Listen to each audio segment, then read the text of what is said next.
आप सभी लोगों का हमारे YouTube चैनल में बहुत बहुत स्वागत है। आज हम लोधी वंश का चैप्टर पढ़ रहे हैं। शुरू करते हैं अपने पहले प्रश्न से। दिल्ली की राजगद्दी पर अफगान शासकों के शासक का निम्नलिखित में से कौन सा एक सही कालानुक्रम है? सिकंदर शाह, इब्राहिम लोदी, बेलूल खान लोदी। सिकंदर शाह, बेलूल खान लोदी, इब्राहिम लोदी। बेलूल लोदी, सिकंदर शाह, इब्राहिम लोदी। बेलूल लोदी, इब्राहिम लोदी, सिकंदर शाह। तो इसका सही ऑप्शन है बेलूल खान लोदी, सिकंदर शाह, इब्राहिम लोदी। महाराणा सांगा ने इब्राहिम लोदी को किस युद्ध में परास्त किया था? मोस्ट इम्पोर्टेंट क्वेश्चन है लोधी वंश से। खतौली का युद्ध, सारंगपुर का युद्ध, शिवाना का युद्ध, खानुआ का युद्ध।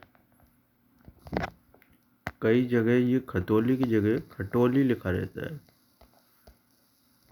खटौली। तो आप लोग कंफ्यूज ना हो, खटौली और खतौली एक ही युद्ध है। ये महाराणा सांगा और इब्राहिम लोदी के बीच लड़ा गया था।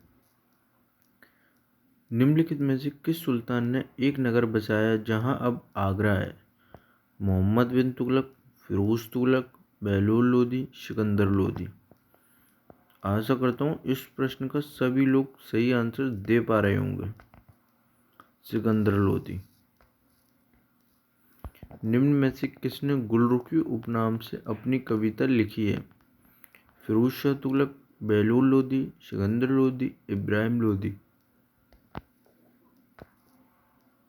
सही उत्तर है सिकंदर लोदी। निम्नलिखित सुल्तानों में से कौन अन्न के ऊपर कर समाप्त करने के लिए जाना जाता है? अलाउद्दीन खिलजी, गियासुद्दीन तुगलक, फिरोज तुगलक, सिकंदर लोदी। तो इस प्रश्न का उत्तर आप सभी लोगों का उत्तर देना है। ये आप लोगों के लिए है। ये कमेंट बॉक्स में इसका आंसर आना चाहिए। निम्नलिखित वंशों ने किस क्रम में दिल्ली पर शासन किया था? नीचे दिए गए कूट से सही उत्तर चुनिए। खिलजी, लोधी, सैयद, गुलाम। इस प्रश्न का भी आप ही लोग सभी आंसर देंगे और मुझे कमेंट बॉक्स में इसका उत्तर मिलना चाहिए। कमेंट बॉक्स में लोधी वंश के शासकों ने दिल्ली सल्तनत पर कब तक शासन किया? 1290 से 1320, 1320 से 1412, 1414 से 1451, 1451 से 1526। तो इसका सही उत्तर है 1451 से 1526। निम्नलिखित में से कौन सा राजवंश दिल्ली सल्तनत पर शासन करने वाला अंतिम राजवंश था? खिलजी वंश, सैयद वंश, तुगलक वंश, लोधी वंश। तो इस प्रश्न का सही उत्तर है लोधी वंश। 1206 से 1526 ईस्वी के बीच कितने राजवंशों ने दिल्ली सल्तनत पर शासन किया है? बड़ा सरल क्वेश्चन है। आशा करता हूँ इस प्रश्न का आप सभी लोग इसका आंसर देंगे कमेंट बॉक्स में। अगर थोड़ा सा पढ़ा है तो इन प्रश्नों के उत्तर आप दे पा रहे होंगे। किस शासक ने दिल्ली सल्तनत पर सबसे अधिक समय तक शासन किया?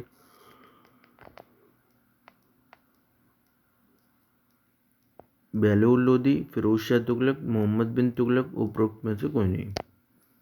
तो इस प्रश्न का सही उत्तर है बेलूल लोदी।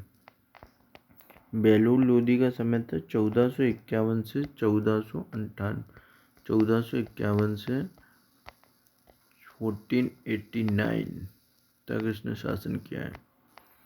निम्नलिखित में से लोधी वंश का संस्थापक कौन था? तो सही आंसर आप दे पा रहे होंगे इसका बेलूल लोदी। निम्नलिखित में से किस शासक का मूल नाम बल्लू था? यह भी एसएससी में पूछा गया है ये क्वेश्चन। बेलूल लोदी, सिकंदर लोदी, इब्राहिम लोदी। उपरोक्त में से कोई नहीं। बताइए इसका बल्लू नाम था बेलूल लोदी का। ये मे बी एमटीएस में आया ये क्वेश्चन, एसएससी एमटीएस। निम्नलिखित में से किस शासक ने गाजी की उपाधि धारण की थी? इल्तुतमिश, अलाउद्दीन खिलजी, फिरोज शाह तुगलक, बहलोल लोदी।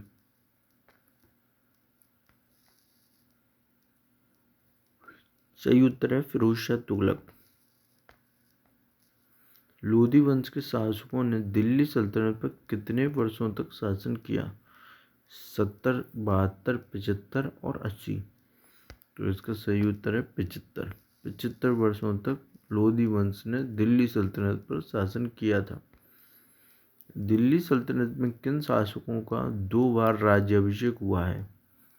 फिरोज शाह तुगलक, बहलोल लोदी, इब्राहिम लोदी, उपरोक्त सभी। तो फिरोज शाह तुगलक का 2 बार राज्याभिषेक हुआ है।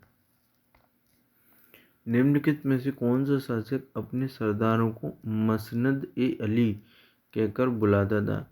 बहुत ही इंपॉर्टेंट क्वेश्चन है, वनडे एग्जाम के लिए बहुत अच्छा है। यूपीएसआई कांस्टेबल इनमें क्वेश्चन में मिल सकता है इन पेपरों में।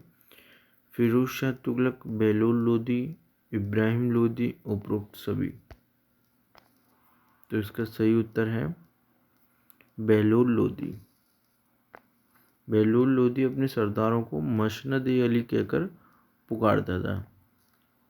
बहलोल लोदी के समकालीन ग्वालियर का शासक कौन था?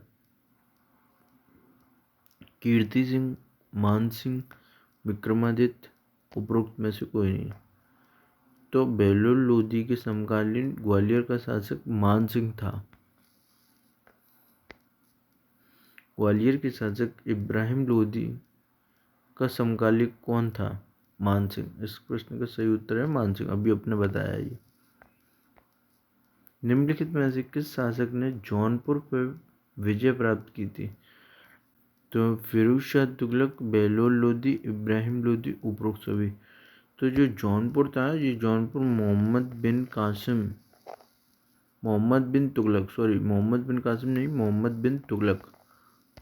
बिन तुगलक के समय स्वतंत्र हो गया था। कई छोटे छोटे राज्य स्वतंत्र हो गए थे, जिसमें से जौनपुर भी एक था जो स्वतंत्र हो गया था। तो ये लोदी डायनेस्टी के बहलोल लोदी थे, जिन्होंने जौनपुर को दोबारा दिल्ली सल्तनत में मिलाया था। बहलोल लोदी, एक सेकंड, बहलोल लोदी। निम्नलिखित में से किस शासक ने ग्वालियर पर विजय प्राप्त की, इसे दिल्ली सल्तनत में मिला लिया? सिकंदर लोदी, बहलोल लोदी, इब्राहिम लोदी, उपरोक्त सभी। तो इसका सही उत्तर है बहलोल लोदी। निम्नलिखित में से किस शासक ने कहा था कि राजा का कोई सगा संबंधी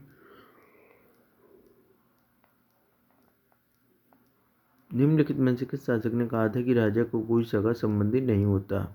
सिकंदर लोदी, बहलोल लोदी, इब्राहिम लोदी, उपरोक्त सभी। तो इसका सही उत्तर है Bahlol Lodi.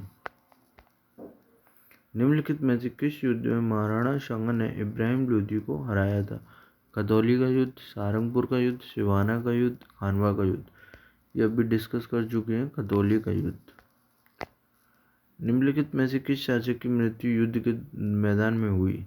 Most important question है, कई बार पेपरों में आ चुका है ये। सिकंदर लोदी, बहलोल लोदी, इब्राहिम लोदी, उपरोक्त सभी। तो इब्राहिम लोदी था, जो कि युद्ध के दौरान ही युद्ध स्थल में ही इसकी मृत्यु हुई थी। निम्नलिखित में से किस शासक के शासनकाल में फरंग ए सिकंदरी पुस्तक का फारसी अनुवाद किया गया था? सिकंदर लोदी, बहलोल लोदी, इब्राहिम लोदी, उपरोक्त सभी। तो इसका सही उत्तर है सिकंदर लोदी। सिकंदर लोदी जो शासक था, वो फारसी भाषा का ज्ञाता भी था। वह गुलरुखी नाम से कविता लिखता था। गुलरुखी, ये क्वेश्चन शायद आगे मिले आपको। गुलरुखी नाम से ये कविताएं लिखता था। किस इतिहासकार के अनुसार इब्राहिम लोदी के अतिरिक्त दिल्ली का कोई भी सुल्तान युद्ध में नहीं मारा गया? मोस्ट इम्पोर्टेंट क्वेश्चन, पीएससी में कई बार आया है ये। किस इतिहासकार के अनुसार इब्राहिम लोदी के अतिरिक्त दिल्ली का कोई भी सुल्तान युद्ध स्थल में नहीं मारा गया? अमीर खुसरो, सिकंदर शाह, नियामतुल्लाह, इनमें से कोई नहीं। तो इसका सही उत्तर है नियामतुल्लाह इसका सही उत्तर है।